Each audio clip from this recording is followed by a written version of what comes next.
Andresa, Joinville, fiz RTA no passado. Que legal. Tanta gente aqui.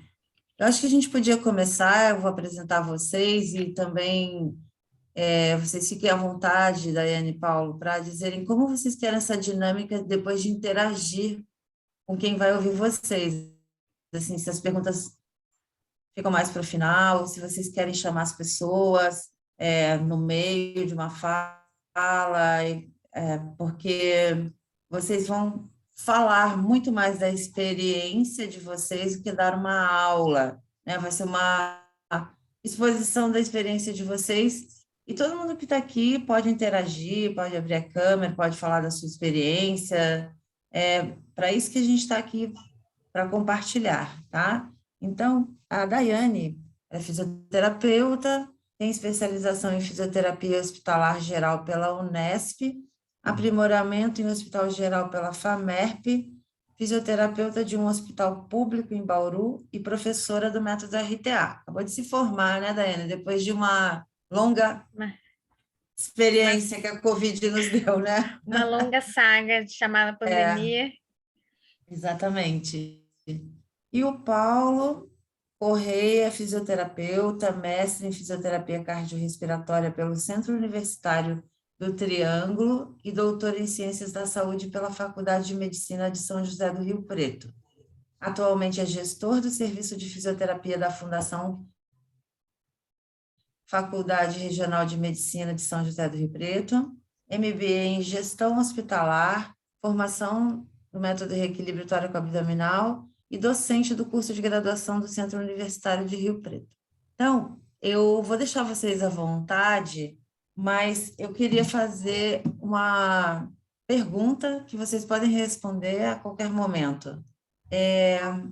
Como foi começar a ver que era possível aplicar RTA no paciente em ventilação mecânica, no paciente crítico? Como foi essa experiência inicial de vocês?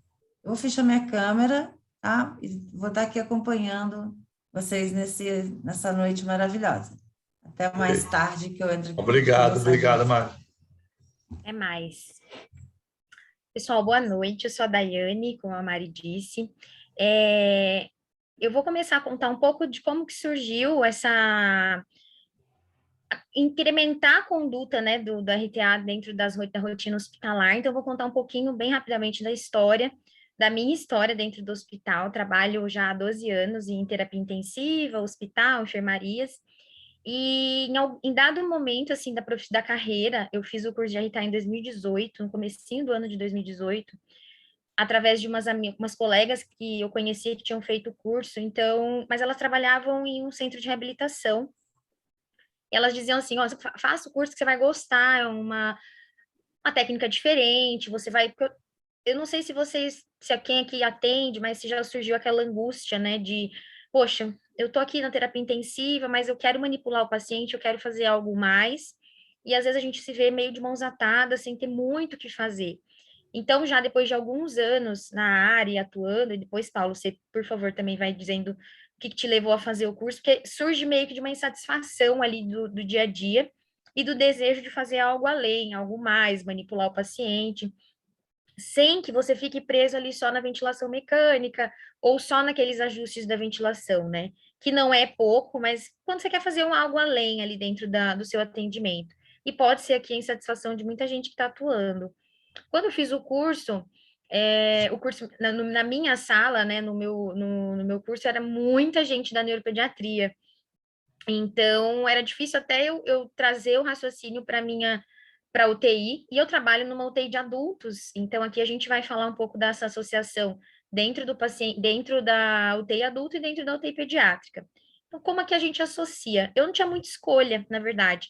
Quando eu fiz o curso, eu sabia que eu ia voltar para a UTI que eu trabalho, e de alguma forma, o que que aconteceu? Há pouco tempo atrás, até comentei isso com a Mari, comentei com o Paulo, uma colega de trabalho, falou que fez o curso, mas ela não entendia muito bem como aplicar no paciente em ventilação mecânica. Isso pode ser a dúvida de muita gente, né, Márcia? Poxa, o curso é mais para aquela criança ou mais para aquele paciente que vai para a clínica, né, que tem essa possibilidade de mobilização, mas como que a gente une, né, a ventilação e o paciente que está ali respirando na ventilação mecânica? E eu não tinha muita saída. Quando eu terminei o curso, eu voltei, e eu voltei já ciente de que eu não ia mais fazer nenhum tipo de manobra compressiva, e comecei a aplicar e aplicar o RTA dentro do que a gente pode. É claro que quando a gente faz o curso, existem muitos manuseios que a gente trazer para a rotina do hospital é complexo. Então, talvez por ser mais complexo, alguns manuseios que a gente fica mais impossibilitado, dê a impressão de que, poxa, eu não vou fazer porque realmente é muito complicado, não dá para aplicar. E eu só comecei. E comecei aí a ver. Então, nisso já são quase 5 anos aplicando o RTA no paciente adulto. Existe, como a gente vai debater aqui, algumas coisas muito claras que a gente consegue no ventilador, consegue com o paciente, a gente visualiza no ventilador, aumento de volume, melhora da saturação, mas existe uma limitação também, a gente sabe que existe, talvez essa seja uma grande busca de alguns profissionais, como fazer, o que fazer, será que dá, será que não dá? E a resposta é que dá para fazer muita coisa, dá para tratar o paciente todo com RTA e trazer e visualizar no intraatendimento, né, durante o atendimento, muita coisa e deixar aquele paciente muito melhor do que você visualizou. Eu falo assim, sabe, Daiane, pegando o gancho com você, é o seguinte: quando eu fui para o RTA, eu sentia antes disso uma angústia muito grande, porque a gente trabalhava com aquelas crianças, no meu caso, que eu trabalho com pediatria, você chegava no leito, via uma criança com aumento do trabalho respiratório ali, você olhava o ventilador e você trabalhava, mexia nos parâmetros, mudava a modalidade, porque a gente tem a consciência de que a partir do momento que você coloca um paciente na ventilação mecânica, eu tenho que abolir esse trabalho, né, respiratório aumentado dele. Então, me angustiava muito, porque para diminuir esse trabalho respiratório, os médicos iam lá e entravam com sedação, com bloqueio. E esse bloqueio acaba com a musculatura, né? Então, isso me angustiava muito, porque eu me sentia limitado. Eu falava assim, meu Deus, o que eu vou fazer a mais? Eu não consigo enxergar isso. Onde eu vou mais, né?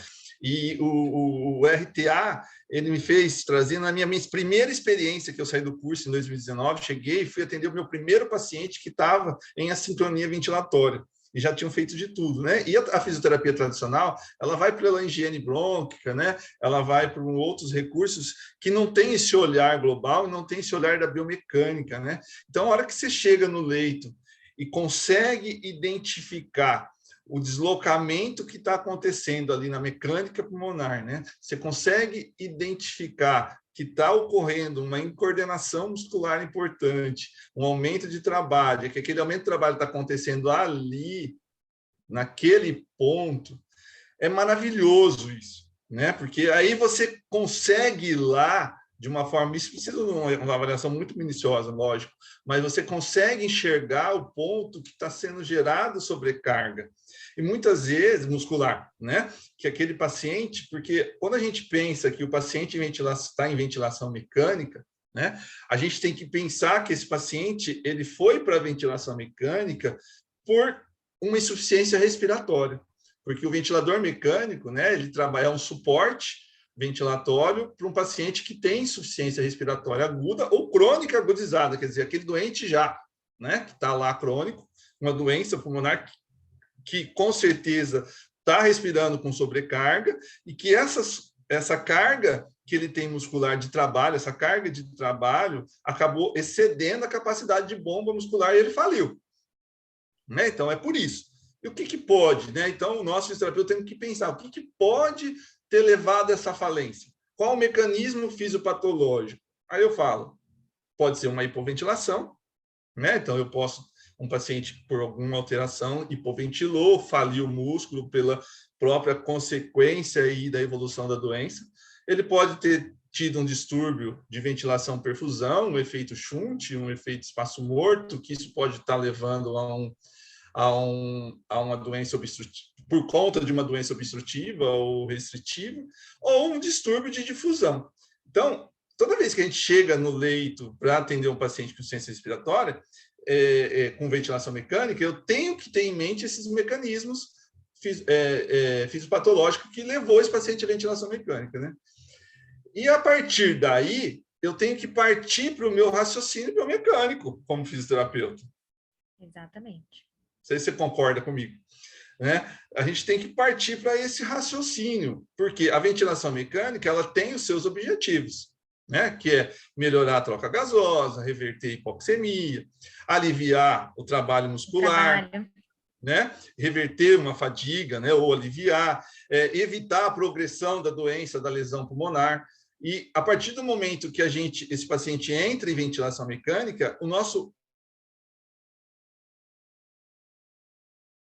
da ventilação mecânica, né? E retirar lógico, requer resolver o problema que levou ele e o que mantém, uma série aí de checklist que todo mundo, como fisioterapeuta aqui, deve saber o que tem que ser feito, mas tem um outro fator muito importante que aí entra o RTA. Uma coisa que o Paulo disse que eu acho importante é entender, eu começo sempre falando disso, é que a ventilação mecânica ela é um suporte, né? Então, para pacientes que estão ali em insuficiência respiratória, necessitando mesmo de... Quando, assim, ele não consegue mesmo respirar mais já por conta própria, ou está em esforço muito grande e precisa ser aliviado aquele esforço, ou em virtude de algumas outras situações, como cirurgia, trauma, alguns casos mais específicos.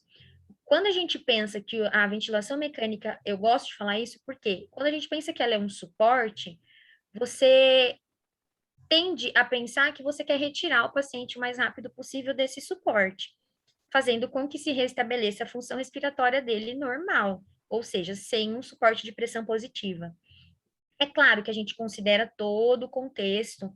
E aqui, pessoal, eu queria muito deixar em aberto depois para vocês tirarem suas dúvidas, quem for da parte pediátrica, quem for da parte do adulto, talvez tenham dúvidas. No final, se vocês puderem, e eu gostaria muito que vocês tirassem dúvidas, que a gente possa conversar mais sobre isso e fazer essa troca com quem está atuando, ou com quem tem dúvidas para começar a atuar, tá bom?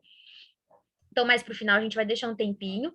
E pensando que é um suporte, você quer retirar do paciente daquele suporte o mais rápido possível, não é algo que só por vontade nossa a gente consiga fazer, mas é uma coisa que a gente vai ali tocando durante o dia a dia. Os pacientes normalmente têm pelo menos, no mínimo, 3 atendimentos, né, de fisioterapia no dia, de manhã, de tarde e de noite, alguns lugares até 24 horas por dia. Então, a gente acaba ficando muito em contato com a ventilação e com esses pacientes, e tentando ali da melhor forma ajustar a máquina ao paciente que está ali sendo ventilado pelo ventilador. Então, quando a gente fala assim, o paciente ele não teve como acabou evoluindo para a ventilação mecânica, a gente acaba pensando assim, poxa, a ventilação agora mudou, né, a forma, vai ser com pressão positiva, normalmente sob sedação, ou quando o paciente começa a acordar, e é um tema que eu gosto bastante de falar, que é o paciente, o associar o RTA ao desmame da ventilação. Gosto bastante, porque tem bastante resultado nessa fase, não que não tenha durante o paciente sedado, mas aquele momento crucial que você quer realmente tirar o paciente da ventilação. Então, tem bastante coisa que a gente consegue fazer e melhorar, e aumento de drive, melhora do padrão respiratório para evoluir para uma extubação, que é o que a gente mais deseja, porque a ventilação é um suporte. Então, uma vez que foi corrigida aquela causa que levou o paciente à intubação, a gente pensa o mais rápido possível em tirar o paciente daquele suporte o mais rápido possível. Por que a gente fala isso? E eu acho que o Paulo concorda. Para a gente não achar que tudo é normal, né? O paciente está sincrônico, o paciente, mas é normal, vamos sedar. Mas vamos tentar reverter. Né? Hoje a gente sabe que existem muitas formas da gente trabalhar as assincronias ali dentro do ventilador, mas quando a gente fala do paciente, então essa que é a grande diferença quando a gente tem o olhar do método, olhar a biomecânica. Então, porque assim, o paciente vai para a ventilação, mas ele já tem um histórico também, né, respiratório, ele já tem um histórico ali acontecendo. No paciente adulto, Paulo depois faz o link com a pediatria, mas no paciente adulto, ele já tem todo um histórico, muitas vezes ele tem uma doença pulmonar prévia, e muitas vezes ele não tem doença pulmonar prévia, ele tem uma doença infecciosa ali acontecendo, mas quantas vezes a gente já viu paciente ativo, vai para intubação, no Covid via-se muito, né, pacientes previamente rígidos e tudo mais, mas que precisa daquele suporte. Então, quando a gente pensa assim, vamos retirar ou vamos diminuir as assincronias, não tem como falar disso só pensando no ventilador, mas a gente precisa olhar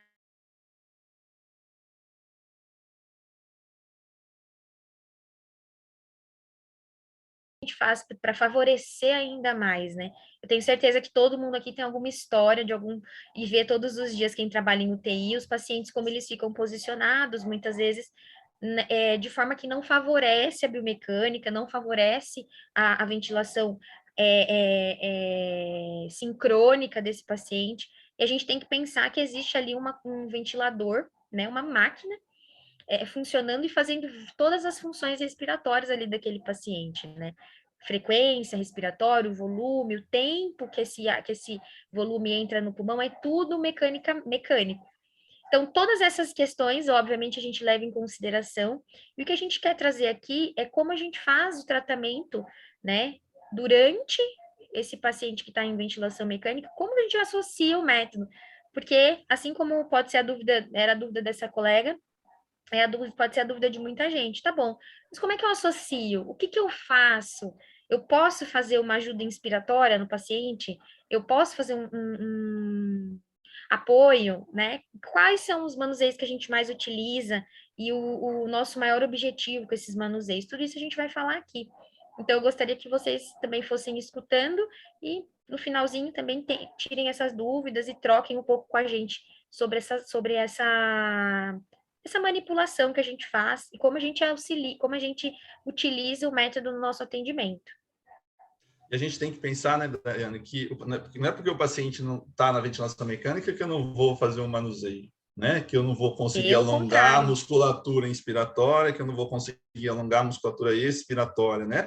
Porque durante a ventilação mecânica eu tenho ciclo expiratório, né? Eu tenho a fase expiratória, vamos dizer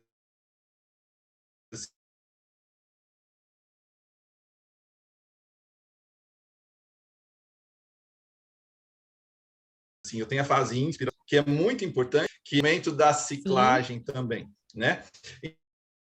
Em pediatria, a gente também tem algumas particularidades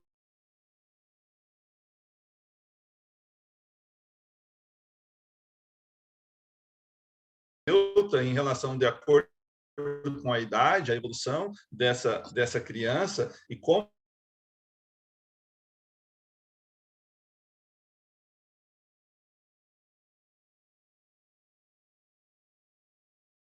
que o sistema respiratório dela está respondendo.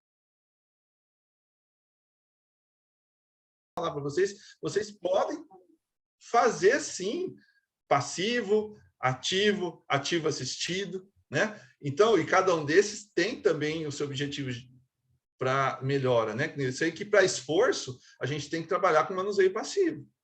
Exatamente. Se eu estiver me enganado, você me corrige. Agora, se eu for trabalhar desbloqueio de caixa torácica, reintegrar as funções musculares, aí não pode estar totalmente sedado.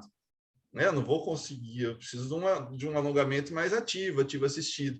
Aí, Sim. Qual manuseio eu vou usar? Se eu vou trabalhar musculatura inspiratória, eu vou usar durante a expiração, vou realizar os manuseios, os alongamentos durante a expiração.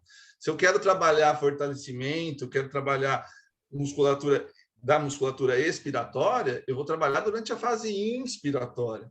Né? Então, às vezes, aquele meu paciente que está com dificuldade, já aconteceu comigo, Daiane, de paciente estar acordado, né? E o médico iniciar o teste de respiração espontânea e ele não entra. Ele não entra Muito por quê? Comum, né? Muito comum. Muito comum. Vai lá, eu falo assim, vamos lá.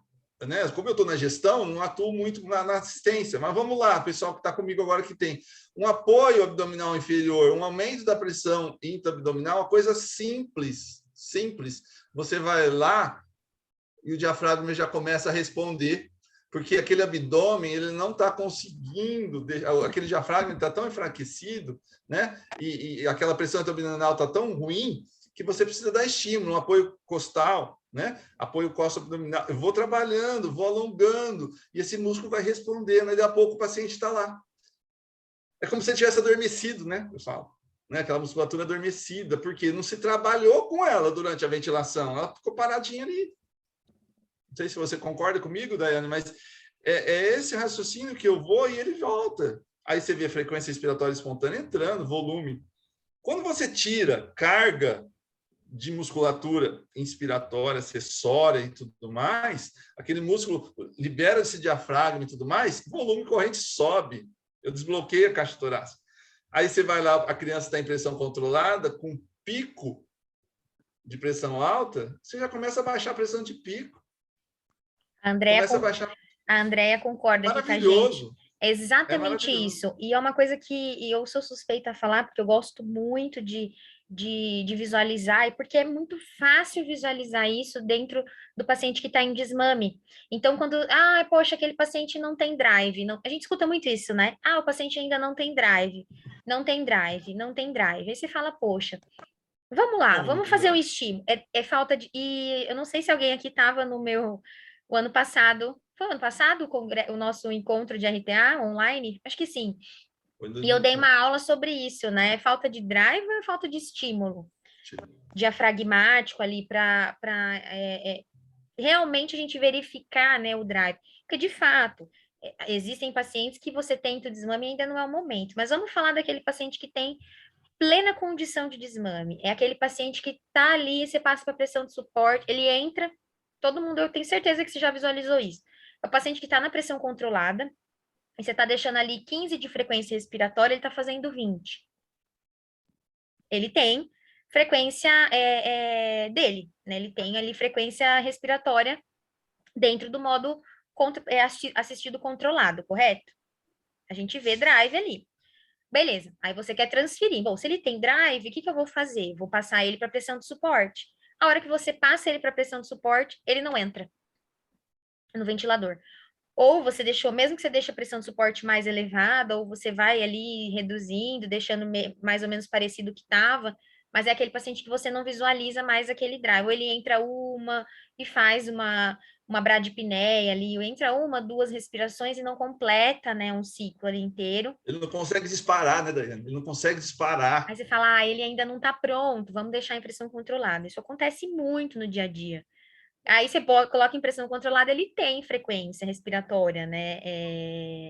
Às vezes não é todos os ciclos e tudo mais, mas ele tem. Então, o que você vai lá e faz? Você mantém ele na pressão controlada, porque daí você vai abaixando a pressão controlada. É uma forma de trabalhar também, quando o paciente não tem realmente. Mas o que a gente faz muito, que o Paulo falou agora, é o apoio no espaço iliocostal, apoio abdominal inferior, para dar aquele estímulo diafragmático. Porque se é aquele paciente, vamos pensar no contexto que o Paulo falou, aquele paciente que entrou em esforço, ficou muito tempo sedado, ou está com uma sobrecarga muito grande, o diafragma dele está ali. Vocês vão lembrar quem fez o curso, né? A fase 2 não acontece quase, e aquele paciente que realmente não tem drive respiratório. Isso acontece muito, né? E a gente usa, Iris, a gente usa muito mesmo esses apoios para trabalhar o diafragma, né? Quando o paciente está sedadinho ali, ainda não tem a condição de evoluir para o desmame e extubação. Então, você vai trabalhando os apoios. E se você vai trabalhando, o que acontece que o Paulo acabou de dizer? Melhora e aumento de volume. Aí, o que você faz quando ele está em modo controlado? Você vai lá e diminui aquele parâmetro, porque o diafragma dele começou a trabalhar, começou a entrar. Você faz o apoio, né, para o pessoal falar, né? Quando você faz o apoio, você alonga o apoio tóraco-abdominal, você está alongando, né, esse músculo, certo? Você está ajudando o alongamento do diafragma na expiração, certo? E a hora que você dá o apoio abdominal inferior, na INS, você está fortalecendo esse músculo. Então, você alonga, tira ele de um estado de tensão, aumenta o comprimento dele e aí dá resistência para ele fortalecer, entendeu? Então, você começa a trabalhar esse diafragma em condicionamento. E isso é uma forma de trabalhar a carga desse paciente, né? A carga você tá dando a carga do diafragma para que ele trabalhe essa resistência e a gente aí está trabalhando o fortalecimento. Lógico, você vai entrar nessa etapa quando você já tirou o paciente do esforço. Por que eu estou falando isso? Não é porque o paciente está em ventilação mecânica que ele não tem esforço respiratório. Isso é um mito. Aí você fala assim, mas ele está sedado, às vezes está até curarizado. Eu já cansei de ver. É muito louco pensar que às vezes o paciente está curarizado e ele está em esforço no ventilador por uma série de fatores. Mas, Daiane, como? Acontece, né? Sepses graves, eu já vi isso acontecer. Paciente com muita dor, já vi isso acontecer. Por exemplo, numa síndrome de Fournier, o paciente tinha muita dor. Estava sedado, fazia um bolos ali de curare e não acoplava por dor. Então, acontece esses casos. Quando que a gente vai trabalhar, né, o fortalecimento, o alongamento do diafragma? Numa próxima etapa. A hora que a gente vê que o paciente está acopladinho, então você tirou aquele paciente da tensão, ou diminuiu, conforme for possível, a tensão dele, da musculatura acessória, você vai alongar devagar e conforme for possível, porque às vezes até o toque, eles têm aquela. Não sei se o Paulo identifica isso, mas assim, a criança, muitas vezes que eu já atendi criança, até o próprio toque você tem que ir ganhando, e o paciente adulto não é Sim, diferente, sim, né? Porque sim. você está manipulando Você tem que conquistar, né? e olha que coisa, isso é uma coisa, a gente trabalha com toque com Criar mão vínculo. e a gente tem dificuldade de ver isso dentro daquele paciente, né? Poxa, ele está em ventilação mecânica, ele não está sentindo nada, mas ele sente que você está tocando ele sente, você tem que criar vínculo com esse paciente da mesma forma que você vai criar um vínculo na clínica. O E vínculo eu queria dele, abrir de só você manipular ele, né? Sim. E só abrindo um parênteses aqui, de uma dúvida que eu tive, que a Mari me tirou, que foi assim, maravilhosa, né? Lógico, a Mari tira nossas dúvidas todas, nossa professora, Todas. que eu, assim, quando eu chegava, né? E eu acho que vocês devem ter essa dúvida, talvez, mas por onde eu começo? Né?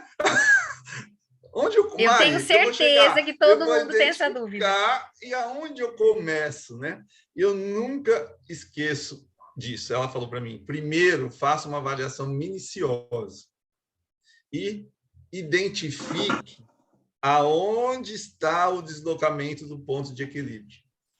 É aí que você vai começar. Gente, é isso, tá? A gente está falando aqui, faz apoio, faz apoio abdominal inferior, enfim, os manuseios Parece existem todos, a simples, gente né? está ali, Ah, mas parecem que simples, tal. momento, né? Mas em que momento, né? Isso eu queria falar muito para vocês, sabe? Avaliação é tudo. Se você não faz uma boa avaliação, você não vai acertar no alvo da sua conduta. Você vai chutar aqui e ali. Então, eu fiz o curso, eu sei, tá? Mas a hora que você chega ali, você dá de cara, sinceridade, demora muito ainda para a gente pegar a mão e conseguir visualizar ali, achar o alvo, né, Daiane? Você vai É tentando, difícil. né? Você vai por Parece, tentativa, a gente vai falando aqui, parece você que é vai por fácil, mas tentativa e por erro, assim. tentativa. Você vai, Mas poxa, agora eu vou hoje, fazer você, uma ajuda INS aqui. Aí você perde o que momento eu da consigo. ajuda, o Aí paciente já você está na olha E, você lá, está ali peraí, na ajuda. Acontece. deu certo, ó. Opa, peraí, o volume melhorou. Então, estou no caminho certo. Né? O que eu quero mais agora ganhar desse paciente? É ganhar um disparo com menos esforço? Opa, então o que eu tenho que pensar? Eu tenho que pensar em diafragma. Eu tenho que pensar em ter mais pressão intraabdominal para ganhar esse diafragma bem. Eu tenho que ter músculo, a minha musculatura primária respiratória tem que estar 10. Acessória não quero, não. Né? Então, aí você vai trabalhando, né? Então, é tão maravilhoso isso, né? Que vocês vão vendo que tem que fazer. Como a Mari disse, atenda. Mas ter essa visão, né, Daiane? Eu acho que o momento, eu queria falar isso agora, porque assim, a gente está falando tanta coisa, né? E essa dúvida, ela vem na cabeça. E tá, por onde eu Pessoal, vai começo? anotando as dúvidas aí, que a gente vai conversar depois também sobre isso. A gente quer saber de vocês e a gente pode ficar aqui, assim, trocando um pouquinho mais depois no final. E o que acontece muito com isso é que existe uma rotina, né? E vamos pensar agora no serviço. Poxa, é legal o que vocês estão falando, mas eu não tenho aquele tempo de olhar o paciente. Eu tenho, sei lá, 15 pacientes para atender. O que a gente faz, né, nesse momento? Existe sempre aquele paciente que foi discutido em rotina, né, em visita médica. Ó, esse paciente a gente vai despertar hoje, então, né, tem uma rotina que é o despertar diário. Esses pacientes são aqueles pacientes que vão acordar e você nunca sabe como ele vai acordar. Ele pode acordar muito bem, e ele pode acordar ali em delírio, né? Ou realmente com... Como fala, Paulo? Abstinência, me fugiu a palavra. Abstinência. Às vezes É. acorda, já fica um pouco abstinente da sedação, às vezes até dos opioides que tá tomando ali para dor e tal. E esses pacientes a gente foca mais, óbvio, não é uma regra, mas existem alguns casos em que a gente acaba observando mais. Então, aquele paciente nos toma um pouquinho mais de tempo. Vamos falar de rotina, a gente sabe que a rotina às vezes engole a gente, né? Às vezes se faz necessário uma medicação, né? A gente pode esquecer isso. Às vezes é necessário manter uma medicação para dor, um fentanil. Às vezes é necessário, poxa, vai diminuir a sedação, vai instalar um Precedex, isso acontece muito, né? Vamos evoluir ali. E o vínculo que a gente faz com as nossas mãos e falando para o paciente o que a gente vai fazer, né? Então, olha, seu fulano, a gente está aqui, vou fazer fisioterapia, estou aqui fazendo isso no senhor, você já vai tocando. A gente perde um pouco isso na terapia intensiva. Adulto, eu acho que perde até mais do que na pediatria. Porque a pediatria você acaba tendo que. Você fala mais com o bebê, você conversa mais e tal. Não é uma regra, mas é mais comum. E no adulto, poxa, às vezes você nem lembra, né? Acontece. A gente teve uma reunião esses tempos atrás no hospital e minha supervisora disse assim: às vezes você tá ali aspirando e tá lá olhando, conversando com o técnico de enfermagem que tá lá no outro leito, ou você tá fazendo a sua conduta ali, você tá olhando que você não presta atenção no que tá acontecendo. Às vezes, isso é muita rotina, vai engolindo um pouco a gente nesse ponto. Então, quando o Paulo fala de você olhar e avaliar o que está acontecendo, é muito importante, porque dali você direciona e otimiza. Uma coisa que eu aprendi dentro da rotina é que se você avalia o paciente melhor, o seu atendimento é muito mais otimizado e às vezes ele fica menor. Você tem menos tempo ali com ele, mas muito mais eficiente. Vou dar um exemplo aqui de objetivos, né? O paciente está lá e você quer que ele realmente tenha uma retirada de ventilação mecânica mais rápida possível, dentro do que for possível para ele. Eu falo sempre isso, porque cada paciente é um paciente.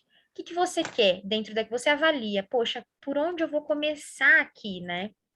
Às vezes é aquele paciente que está despertando, você já consegue conversar um pouco melhor com ele. Mas uma coisa que eu entro e avalio e sempre começo é pelo posicionamento, tá?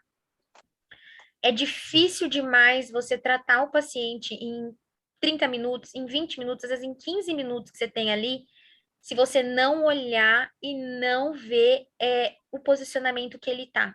Porque às vezes o próprio posicionamento já tá gerando uma sobrecarga absurda para o sistema respiratório. Vou dar um exemplo que acontece muito, né? O paciente está em decúbito lateral. E de repente ele está em decúbito lateral e ele tem um dreno ali daquele lado. E aquele dreno a gente sabe que é uma grande origem de dor. Eles falam muito isso para nós, né? Então a dor já é uma sobrecarga. O decúbito que ele está, que é lateral, às vezes em cima, porque às vezes acontece, tem que virar de um lado e para o outro. Às vezes eles fazem só uma descompressãozinha, mas ele já joga ali para aquele lado e aquilo já está gerando dor, desconforto e está gerando sobrecarga ali dentro, naquele paciente, naquele tórax. Só aí, então tá bom, poxa, mas como que eu vou fazer, né? Acabou de virar. Conversa com o pessoal da enfermagem, a gente vai tentando conversar com eles, né? E instruí-los também de por que às vezes aquele decúbito não é legal naquele momento. Vamos ver se tem medicação para dor. E aí a gente já tirou um item de sobrecarga, né? A dor pode gerar uma sobrecarga no sistema respiratório. E nesse paciente, muito. Já assisti uma aula de um médico uma vez falando sobre sedação e ele falava assim: vocês acham que aquele paciente que está sedado, ele está dormindo ali gostoso, ele não está sentindo nada? Pelo contrário, ele sente algumas coisas sim, e sente dor, e sente desconforto, e sente incômodo. Por mais bem sedadinho ou por mais opioide que esteja usando, muitas vezes ele ainda tem dor. A gente nunca sabe, porque ele não pode responder. Ou quando ele responde, ele fala, ó, você tá com dor? E às vezes eles conseguem verbalizar de alguma forma, né? Com a cabeça, apertando a mão. Então, uma coisa que eu sempre começo, Paulo, é iniciar pelo olhar do posicionamento. Só aí a gente já pode aliviar um pouquinho uma sobrecarga. Com Não sei como. certeza. E eu acredito que vocês visualizam muito isso, né? Aquele paciente que às vezes está mal posicionado, está diferente.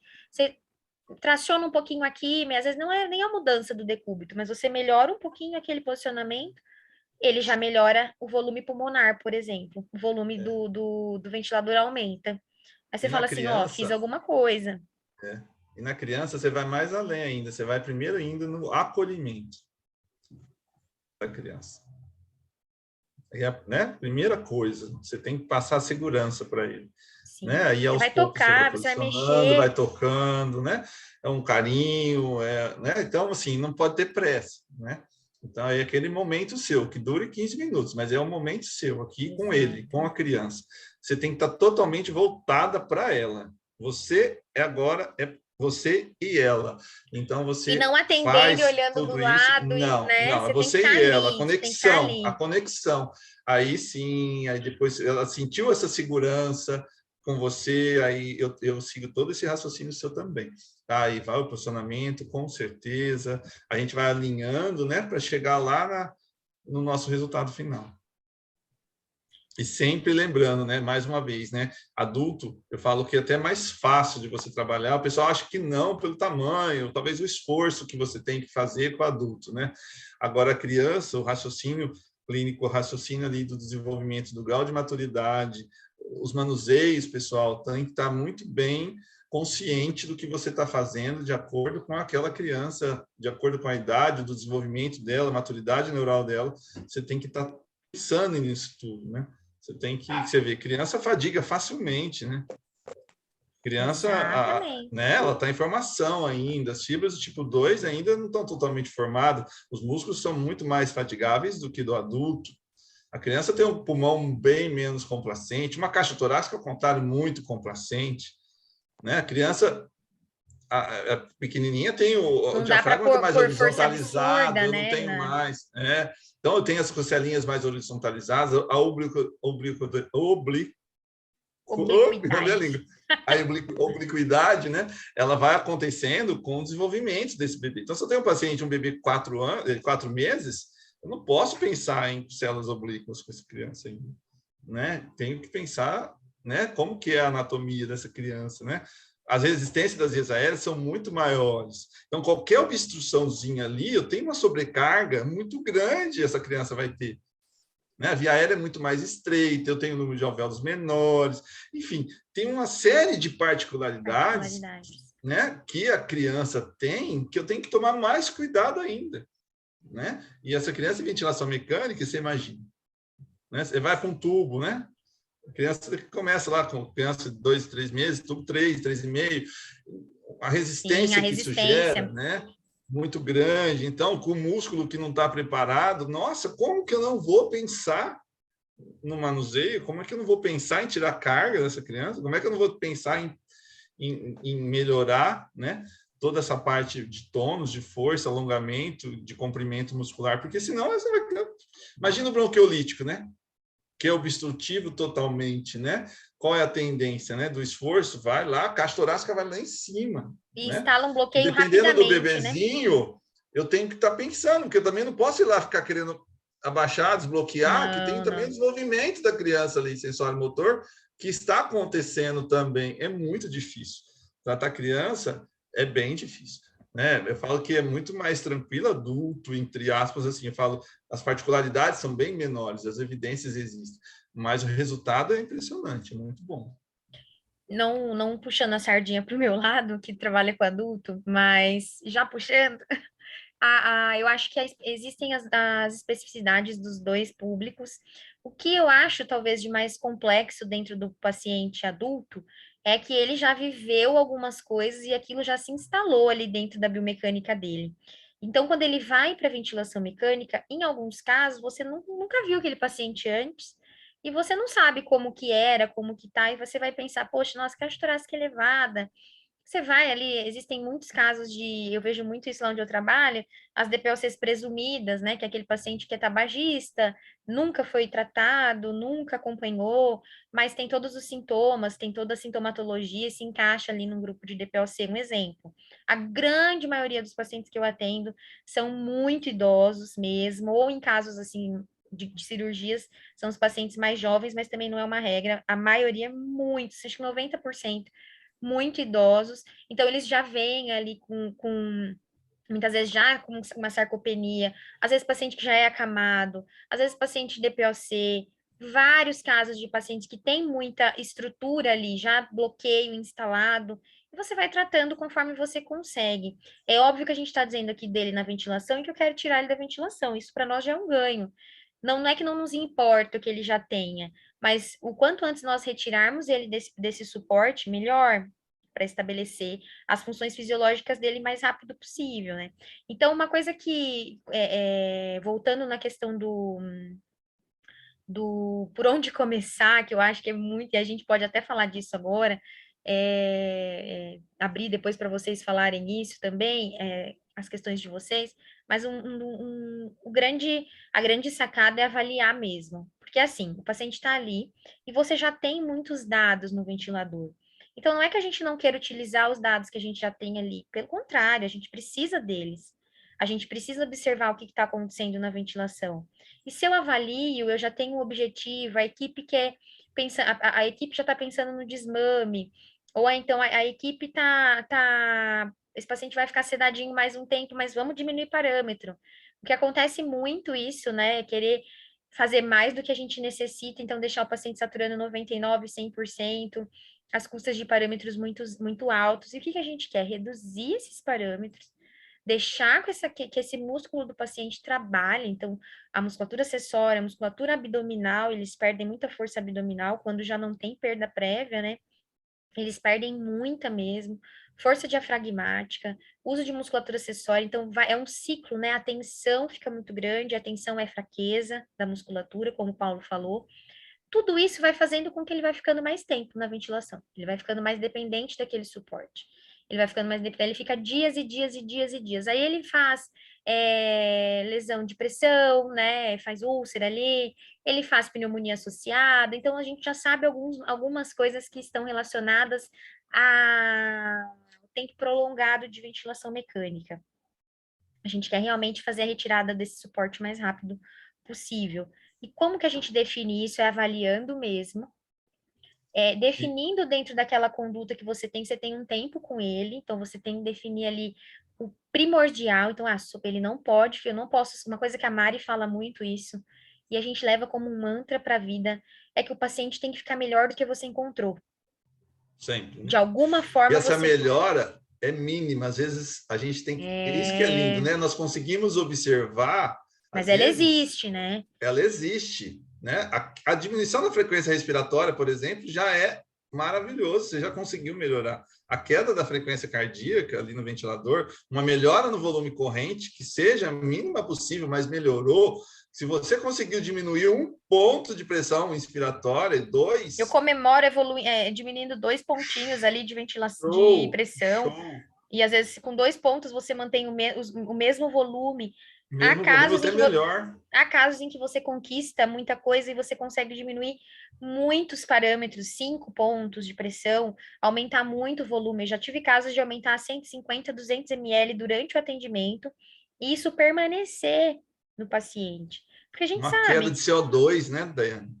Melhor de Muito, pH, gente, gasometria muito. arterial, isso é muito E importante. vamos falar da biomecânica nesse caso, a melhora do desconforto, uma ventilação mais sincrônica, né, com o ventilador, o paciente sem aquele esforço, que às vezes é um esforçozinho quase imperceptível ali que a gente vê de musculatura acessória, quase imperceptível assim, porque tá na ventilação, a gente acaba tolerando algumas coisas porque ele já está em VM, não tem outro suporte para ele já está em ventilação mecânica invasiva.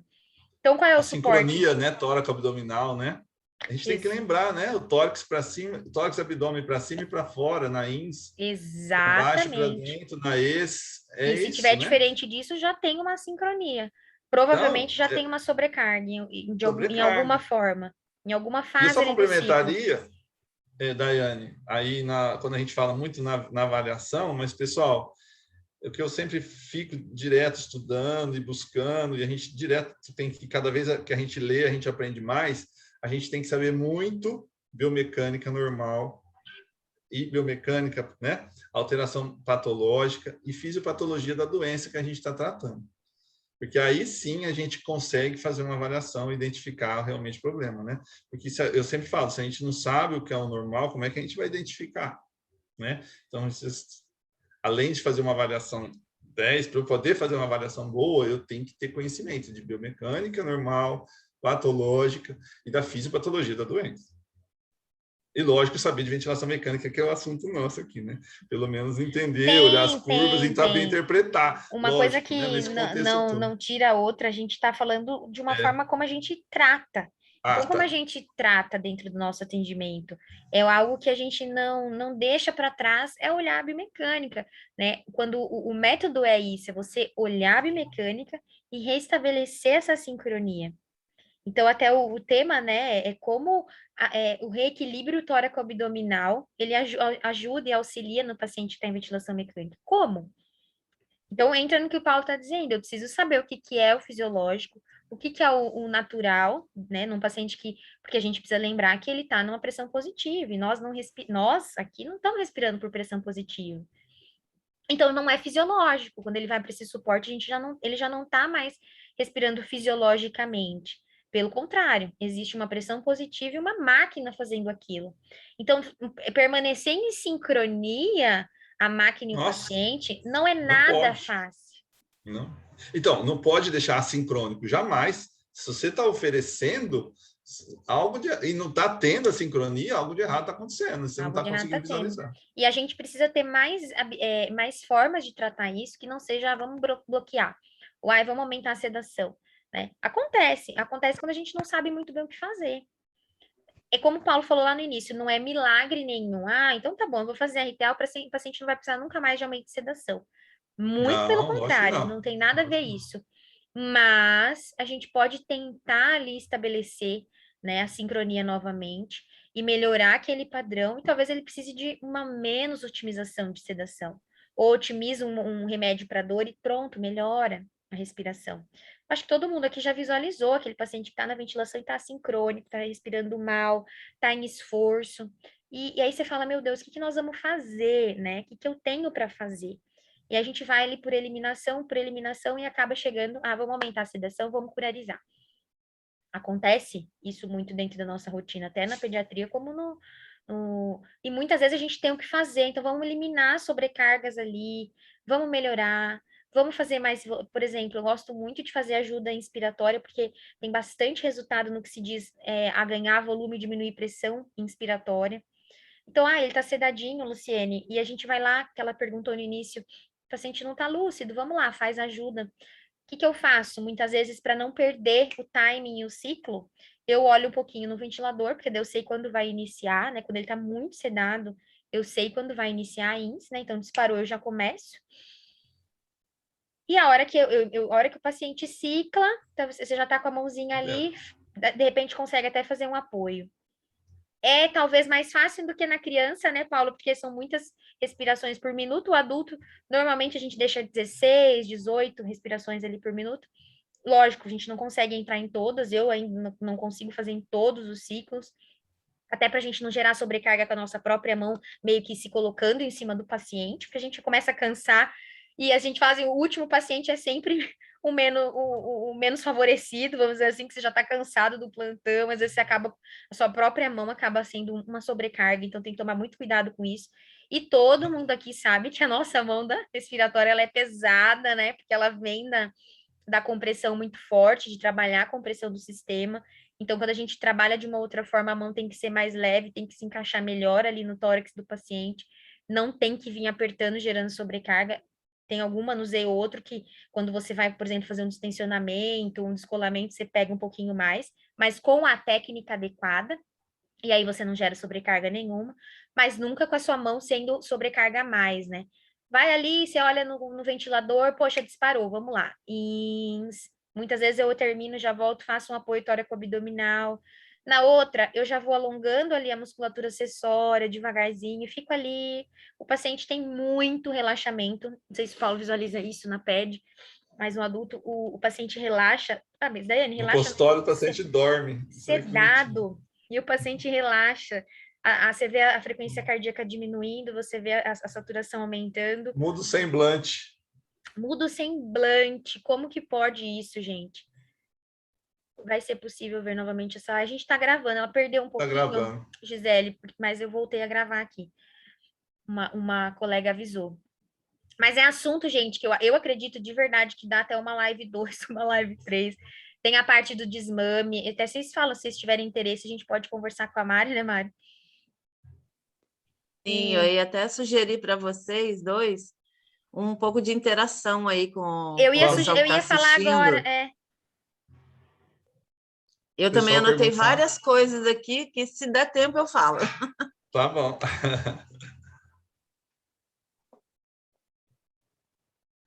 Então, pessoal, fiquem à vontade aí para conversar um pouco com o Paulo e com a Daiane. Vamos trocar, pessoal. E Abre a câmera, abre o microfone.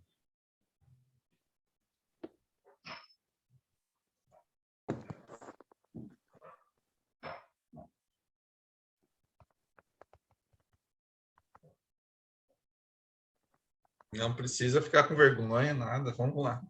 Um de cada vez, gente. Um de cada vez.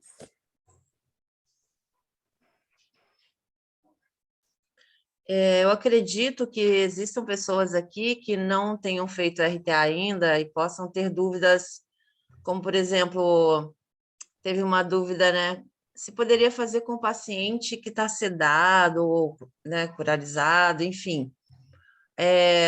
Eu acho que isso é uma das coisas mais difíceis de entender, né?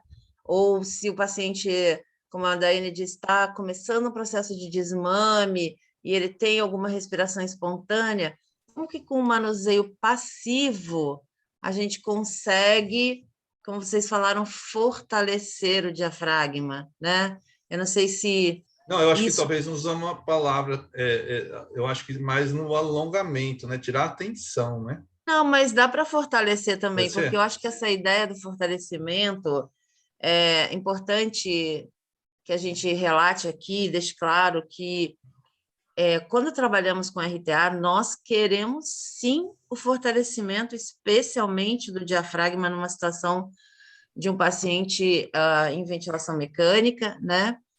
Mas que essa geração mínima de carga que vai fortalecendo o diafragma, ela é feita sem resistência nas vias aéreas, porque é algo muito comum de se pensar em fisioterapia respiratória, que para fortalecer músculos respiratórios, você aumente a resistência nas vias aéreas. Um treinamento muscular inspiratório, por exemplo, né?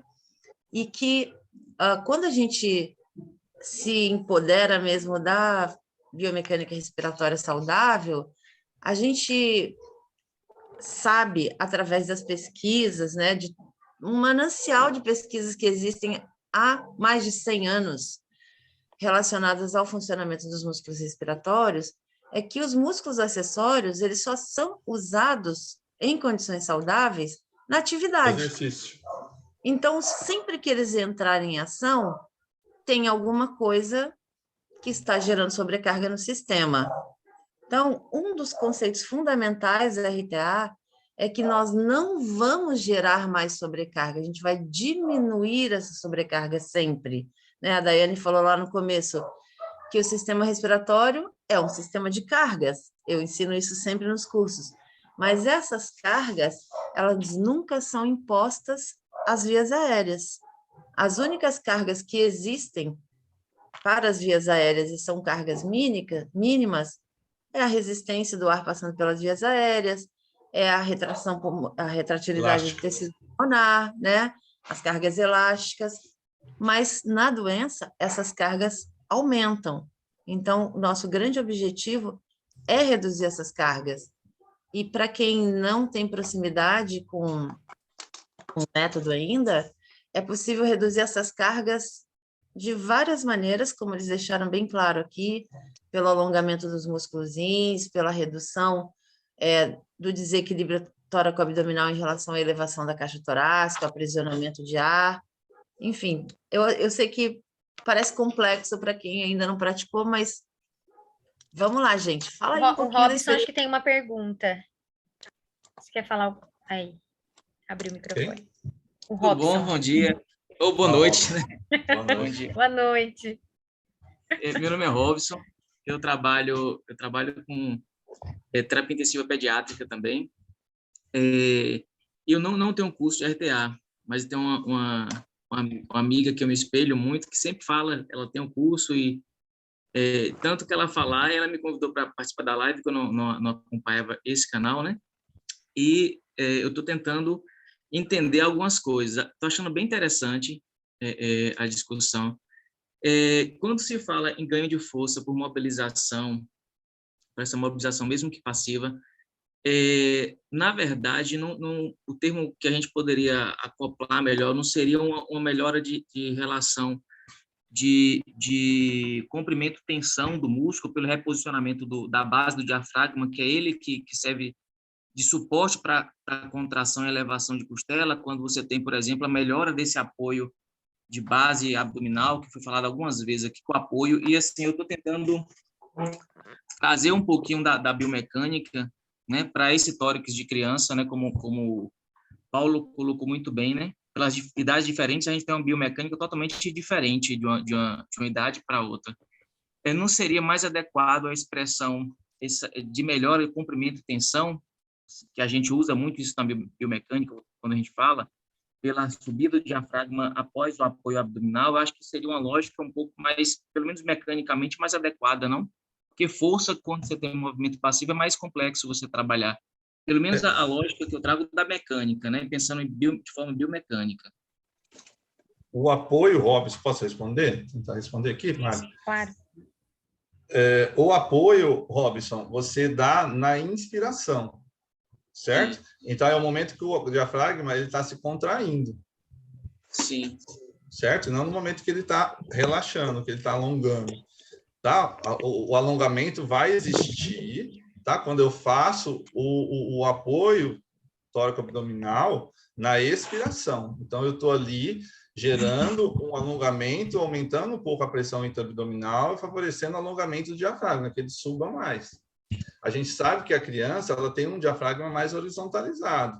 Ela tem, né? Então, a gente tem que pensar de acordo com a idade. Lógico que com o desenvolvimento, ela vai diminuindo essa horizontalização, e isso vai favorecendo mais, tanto que as costelas são mais horizontalizadas para isso, e ela tem uma frequência respiratória mais alta, faz um volume corrente já mais baixo, por conta dessa biomecânica que é diferente do desenvolvimento inicial dela, correto? Então, quando eu estou estimulando o apoio tóraco-abdominal, eu estou alongando esse músculo, eu estou tirando ele do estado de tensão, e estou alongando, aumentando o comprimento dele, certo? E aí, na hora que ele vai descer, certo? Na expiração, eu estou aumentando o alongamento dele. Na inspiração, né? Na ex eu estou alongando, não é isso? Paulo, deixa aí, só a gente deixar claro para eles que existem 3 apoios, tá, Robson? Entendi. Então, a gente tem assim, ó, o aumento da curva tensão-comprimento, quando você faz o apoio tóraco-abdominal, que eu não sei se você já viu sua amiga fazendo, que é um apoio que as mãos se posicionam sobre as costelas, e aí a gente vai, não necessariamente como um primeiro manuseio, abaixando e fechando a caixa torácica suavemente durante a ex, aí você ganha uma vantagem da curva tensão-comprimento do diafragma. A partir do momento, mas isso não é uma sequência, tá? Que você conseguiu que o diafragma trabalhe um pouco melhor, esse apoio abdominal inferior, que é feito na inspiração, que é um apoio extremamente suave, a carga que você coloca nesse apoio, ela é somente o suficiente para que o seu paciente te responda. Se você colocar um pouquinho a mais, ele pode simplesmente virar uma sobrecarga. Então, esse apoio abdominal inferior ou apoio no espaço iliocostal, aí eles são, sim, formas de fortalecer o diafragma, porque você está gerando uma carga mínima que o músculo pode responder.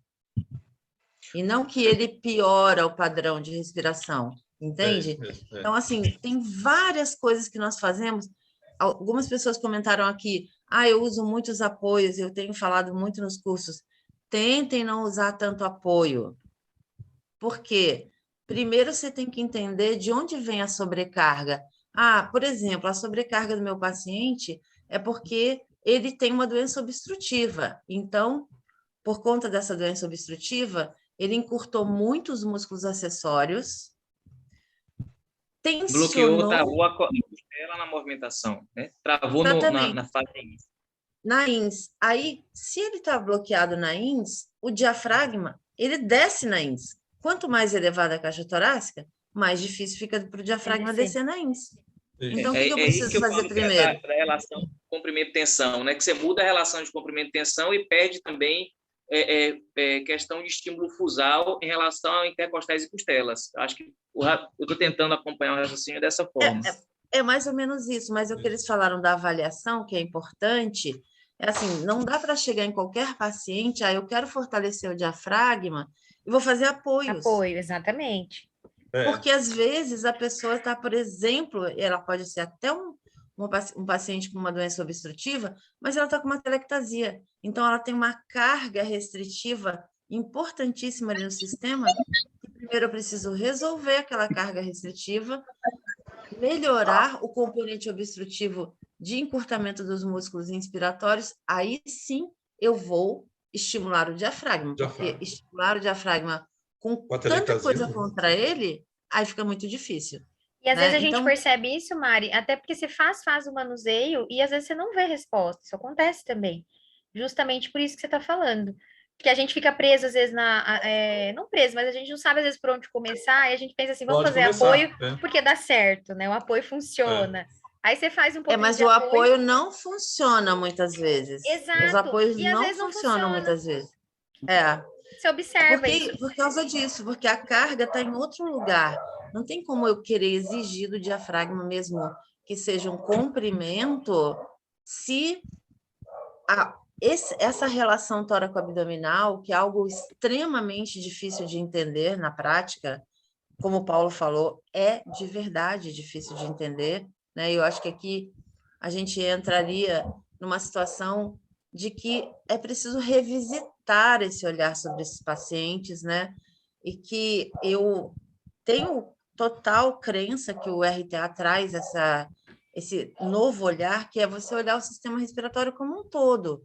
Porque o que acontece no tórax, no abdômen, no tronco e nas extremidades também, é o sistema respiratório se manifestando. Porque... professor, desculpe interrompê-la. Assim, o que eu tenho percebido, assim, até é um elogio que eu vou fazer, assim, porque começa a juntar pontas que eu sempre vi muito separadas. Eu tenho uma experiência com terapia intensiva pediátrica e com professor de biomecânica. Eu fui professor de biomecânica há muito tempo, em graduação. E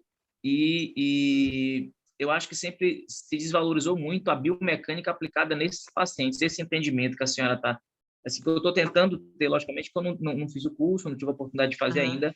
Estou achando bem interessante justamente isso, juntar pontas que até então ou a gente olhava para o ventilador, como o Paulo, né, Daiane, que falou também, muito essa questão, eu sempre brinco que mexer botão é fácil, o difícil é você juntar o ventilador com a criança e manusear. Eu até brinco muito lá na UTI, nas UTIs que eu trabalho, que eu falo que o remédio é colo de mãe e mexer no menino, tem que mexer, tem que tocar, se não tocar não vai para frente.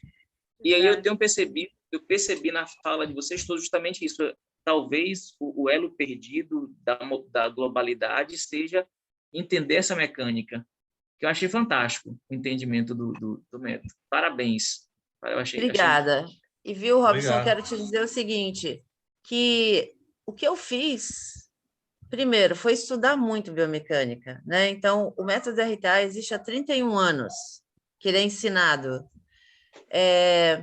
E essa fonte de pesquisa de como o sistema respiratório funciona, não só os músculos funcionam, mas como eles interagem com os pulmões, como eles interagem com a funcionalidade do ser humano, é algo que a gente precisa levar muito para esse paciente crítico também.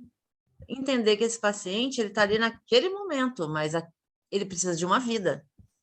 Ele precisa voltar a uma vida. E que a gente não pode, de maneira alguma, como espoliar a fisiologia desse paciente em nome de, por exemplo, eu preciso remover secreções. né? Tem uma pessoa que colocou aqui, ó, ouvir a conduta de vocês sobre compressão e Compressão, descompressão. descompressão. Eu vou deixar vocês falarem um pouco, mas assim, existem muitas abordagens feitas nesse paciente que levam esse paciente a mais desconforto. Então, algo que eu sempre coloco é, se você está tratando a respiração precisa melhorar. E precisa melhorar ali agora, não é amanhã, depois de amanhã, né? Mas falem aí, porque eu sou muito faladora, viu, gente? Eu não vou me interferir muito aqui na... É o Paulo e a Daiane Obrigado. hoje. Imagina. Pode falar, Daiane. Eu vou falar sobre isso, eu ia pedir o que a Luciene tem para perguntar, que ela levantou a mão também, já tem um tempinho.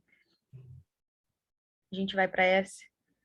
Mas, assim, Então, Daiane, pode posso falar, falar? pode falar, pode falar. Queria agradecer você e ao Paulo pelo esclarecimento. Sou totalmente leiga ao método, estou tendo o primeiro contato agora, né? E o que a Mari disse sanou a minha dúvida, que é a questão da sensibilidade, foi outra palavra que ela falou, foi a delicadeza, alguma coisa assim nesse sentido. Estava com a Sutileza. palavra o toque, mas não aquele toque agressivo, aquele toque Sutil. sutil, entendeu? Aí eu perguntei sobre o paciente se precisava estar lúcido ou não. Aí eu me perguntei, a criança não sabe fazer esse movimento de ins e ex. Então, obviamente, essa pergunta minha, depois eu mesmo caí em mim e vi que não tinha muita ligação, né? Se bem que o paciente lúcido pode estar saindo do passivo e estar no passivo participativo, né?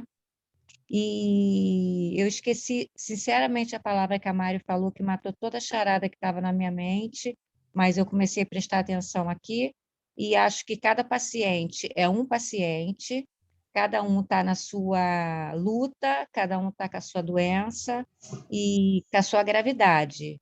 E o profissional ele precisa ter a sensibilidade do toque. Se ele precisa ser mais sensível, se ele precisa ser mais apurado, acho que tudo está na mão, é no toque. Era isso que eu queria falar e agradecer muito a vocês, a colaboração de vocês, e assim que eu puder, eu vou fazer o curso, tá bom? Obrigada. Luciene, obrigada a Nós que você por estar agradecemos a aqui, presença. por estar nos ouvindo. É exatamente isso, o manuseio. E aí já vamos aproveitar e responder a questão da compressão e descompressão. Paulo, se tiver alguma coisa a dizer mais ou quiser colaborar com algum Sim. pensamento. Mas é que o RTA, ele vai totalmente ao contrário das manobras ou do que a gente usa de compressão do sistema, né? Eu faço uma analogia que a gente não respira naturalmente com uma força comprimindo a gente o tempo todo. A gente não faz nenhuma atividade dessa forma, a gente não trabalha com uma força comprimindo, a gente não torce assim com uma força comprimindo, né? Então, com as manobras de compressão e descompressão, a grande maioria tem o objetivo de higiene brônquica.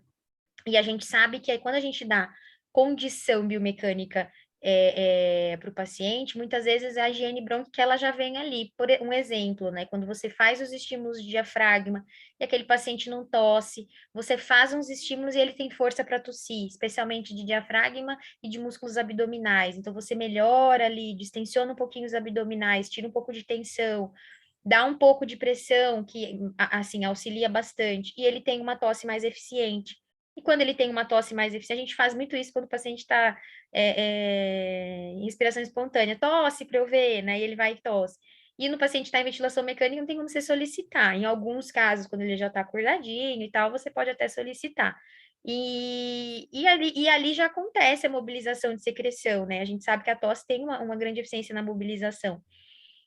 Às vezes aquela tosse não é totalmente eficaz, você vai lá, faz a aspiração. Então, a gente não é contra nenhuma técnica de aspiração, nenhuma conduta de aspiração ou uma condição que a gente vai fazer para a higiene da via aérea. Isso é necessário dentro da terapia intensiva e nós fazemos isso, né, como uma técnica de higiene. o que a gente fala da compressão e descompressão é que o método que a gente aprende e estuda, e biomecanicamente, a gente não necessita de fazer a compressão e descompressão para a gente ter os objetivos que a gente deseja. A gente trabalha com manuseios mais sutis, mais leves, que vão mais a favor da biomecânica. E dessa forma a gente tem os mesmos resultados, sem provocar dor, é mais eficiente dentro da nossa rotina. É a minha opinião sobre a compressão e descompressão que a gente acaba não utilizando mais. A gente consegue, né, Daiane, ganhar melhor volume corrente, a gente consegue melhorar fluxo respiratório, a gente consegue melhorar a força muscular. E com isso a gente mobiliza consequentemente, a gente consegue mobilizar a secreção, a gente consegue melhorar o deslocamento de pontos de igual pressão. Então, a gente não pode esquecer desse mecanismo de depuração que vai acontecer com essa melhora global que a gente vai realizar com os manuseios, né? Porque na UTI, por exemplo, a gente vai aspirar e realizar. Você está aspirando o quê? Via secreção que subiu, tá? A via aérea superior, né? Que está em via de saída superior. Você não consegue buscar ali naquele momento, né? Está alta a secreção. E vamos então, ser se honestos, você vai trabalhando, então eu falo assim, não é aquele negócio de ir lá aperta e solta, né? Comprime, solta, comprime e solta, aspira e acabou. Nesse período, a criança, por exemplo, no meu caso, a criança se sente desconfortável, ela chora, você altera totalmente a biomecânica dela, você gera sobrecarga também, dependendo da forma que você vai, a força que você põe, enfim, existem vários fatores aí. E já foi comprovado que a compressão, assim, a compressão das nossas mãos, ela tem cada vez menos eficácia, né? Então a gente acaba ficando sem conduta, sem recursos. Quais são os recursos que você tem? Você está quebrando isso, né? Tudo mais. Então, eu não consigo. Eu com o Paulo, fisioterapeuta, não realizo compressão, descompressão mais, tá? E vejo resultado na higiene brônquica, eu vejo resultados nas minhas crianças de consultório que não precisa aspirar, né? E criança que tracostomizada, que tem uma tosse eficaz, que consegue expectorar, sabe? E que a redução da aspiração diminui muito, porque a higiene brônquica acontece. Tem condição de proteção de vias aéreas. Quantos pacientes são entubados por não ter condição de proteção de vias aéreas? Por ter uma disfagia grave. Existem muitos casos assim, né? E você vai dando condição para o sistema respiratório, não é? Lógico, tem casos que você não consegue restabelecer, não estou dizendo que a gente consegue tudo, mas é o objetivo. Uma coisa que eu aprendi quando eu trabalhei num centro de reabilitação, e a gente perde muito isso, eu acredito que muitos de vocês concordam comigo, a gente perde muito isso dentro da terapia intensiva. Você vai lá, atende, mas falta objetivo, a curto, médio e longo prazo, né? O longo prazo pode ser curto dentro da internação, mas ele fica longo desde o momento que você iniciou o atendimento com o paciente, mas quer tirar ele da ventilação mecânica o mais rápido possível. Mas a curto prazo, o que eu quero? Às vezes é a higiene brônquica, né? Às vezes o paciente está realmente hipersecretivo, ou ele não teve condição de proteção de vias aéreas, foi para intubação. Você precisa realmente estabelecer novamente, melhorar. Então, aí tem vários conceitos, tem várias coisas que podem ser feitas. Aí o paciente é medicado, né? De repente está com uma pneumonia, ou seja, tem um processo inflamatório que vai produzir secreção, às vezes em maior quantidade. Você tem que atuar nisso. Mas o que a gente fala? É o objetivo que você tem. Para que nós vamos comprimir, né, um tórax, sendo que com olhando a biomecânica, eu consigo muito mais benefícios de uma forma muito mais fisiológica. Sim. E eu falo assim também, hoje eu tenho ferramentas que eu não preciso mais comprimir e descomprimir o tórax para fazer higiene brônquica. Exato. Né? Não vamos aí, né? É uma questão, depois a Mari também entra para falar, podia pedir, mas delicada em relação a isso, que, né, a gente, existe a fisioterapia respiratória tradicional, existe essa técnica, né, vamos dizer assim, mas hoje eu conheço outros recursos, eu conheço os manuseios, então hoje eu não faço compressão e descompressão, e tenho resultado excelentes e até melhores, né? Então, eu falo em relação a isso. Paulo e Daiane, tem duas pessoas aí que levantaram a mãozinha, a gente pode depois até falar um pouco mais sobre isso, de remoção de secreções, né? Mas, assim, só para resumir... Pode, Suyama. Que o método RTA trabalha pela melhora da ventilação. Então, se você melhora a ventilação, vai ter mobilidade no sistema, vai ter mobilidade dessa secreção e ela vai ser muito mais facilmente removida. E a mãe, acho que levantou a mão primeiro. Olá, pessoal, boa noite. Boa noite. Boa noite. Parabéns pela bela explicação aí, até sobre a técnica de compressão e descompressão, né? Que para mim também já tinha perdido o sentido, mesmo antes de fazer o curso, fiz há pouco tempo, então ainda estou juntando muitas coisas, né? Aí estou de férias no trabalho, então não tive a oportunidade de atender um paciente em ventilação mecânica. Em relação ao que vocês estavam comentando, eu acho que você falou um pouco sobre ajuda inspiratória, e aí surgiu uma dúvida, você consegue utilizar como uma técnica de hiperinsuflação, por exemplo, fazendo a técnica de ajuda inspiratória com o paciente em ventilação? Nunca tentei fazer como uma técnica de hiperinsuflação. Eu acho que ela está querendo dizer recrutamento alveolar. É isso, Yaman? Não chega a ser um recrutamento, é hiperinsuflação mesmo, que a gente faz no ambu, faz no ventilador, mas eu pensei... como a gente recrutamento, né? Porque a gente não quer hiperinsuflar ninguém, né? A gente quer recrutar. Mas você quer aumentar volume, não, mas aí você não quer fazer um aumento de volume inspiratório, e aí quando você está fazendo essa ajuda inspiratória, o paciente está em ventilação mecânica, ele está sobre uma pressão positiva, né? Continuando para chegar no ponto onde eu queria chegar exatamente, quando você está fazendo a manobra de ajuda inspiratória, existe uma necessidade de você reduzir parâmetro, por exemplo, se você vê que o paciente está fazendo mais sem volume, dúvida, sem dúvida. Eu estou entendendo o que você quer dizer, às vezes, eu não sei se é isso que você está querendo dizer objetivamente, mas, assim, muitas vezes, quando você faz ajuda, na grande maioria das vezes, você aumenta o volume. E você não quer, muitas vezes, aumentar até o volume muito alto, você também pode gerar lesão por volume, né? A gente sabe, volutrauma e a ventilação, às vezes, protetora, realmente são baixos volumes para gerar menos lesão, certo? O que a gente faz? O objetivo de gerar mais volume é justamente esse que você falou, diminuir parâmetro. Porque se eu consigo um volume adequado para o meu paciente, fazendo o cálculo que a gente faz, e eu consigo um volume adequado, auxiliando a inspiração dele, e eu consigo diminuir os parâmetros, e aí ele mantém aquele volume, ótimo, você está diminuindo o parâmetro, você está deixando o sistema respiratório com mais autonomia, ele vai gerar o mesmo volume com pressões menores, ótimo. Porque aí você não fica com parâmetros tão altos, né, de ventilação, você vai reduzindo. E assim, a gente não quer aumentar o volume a qualquer custo. Você aumenta o volume de pouquinho. Tem paciente que você aumenta 20 ml, aí você diminui um ponto de pressão controlada, ótimo, é o que você conseguiu naquele paciente. Tem pacientes que são gravíssimos, que às vezes naquele atendimento você não consegue nada. Mas tem paciente, já tive esses pacientes, que eu consegui 150, 200 ml de aumento de volume, e aí eu fui lá e, reduzir bastante a pressão controlada. Aí aquilo para o paciente é ótimo, porque quanto menor o parâmetro, menores os parâmetros que ele usa, mais autonomia ele tem, né, da respiração. Menos lesão, né? E fora isso, muito menos chance de lesão, menos tá automaticamente ligado a menos tempo de ventilação. Cada vez que a gente diminui um parâmetro, ele está mais próximo do desmame e da extubação, que é o que a gente quer, tirar ele da ventilação o mais rápido possível. Então, essa autonomia que é um manuseio, lógico, existem vários outros, né?